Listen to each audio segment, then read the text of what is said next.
Ces stagiaires qui avancent à pas sûr dans l'amphithéâtre des corps d'armée Mobutu Sese Seko sont à quelques minutes d'un couronnement, celui sanctionnant la fin de leur formation.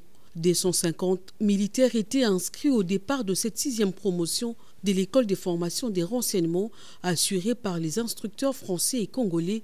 185 d'entre eux ont franchi avec succès la ligne d'arrivée. La clôture de cette session enrichit les forces armées de la République des nouveaux officiers militaires de renseignement en ce moment où le pays en a grandement besoin. Votre rôle consistera donc à dissiper les brouillards sur l'ennemi, en indiquant avec précision sa position, ses ressources, son volume et son intention.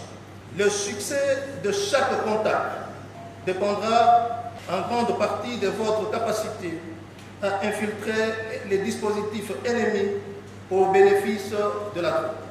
Une unité à même de répondre aux contraintes naturelles et physiologiques qui se présentent, ce qui réjouit Denise Nyakeru Tshisekedi, première dame et marraine de cette promotion. Elle les a appelés à plus de professionnalisme afin de renforcer les opérations en cours pour vaincre l'ennemi de la RDC. Championne du genre, Denise Nyakeru salue la présence de 5 lauréates femmes avant de lancer un plaidoyer sur la promotion des compétences féminines dans l'armée et au front.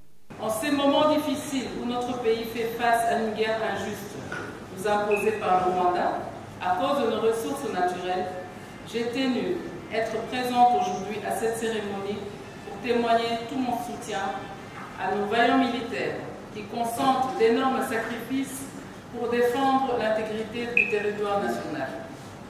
En tant que femme congolaise, je me réjouis de la présence de 5 femmes parmi les 185 lauréats de cette promotion.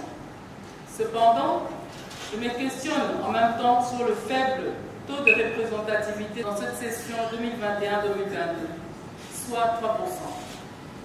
Ce constat est presque général au sein de nos forces de sécurité.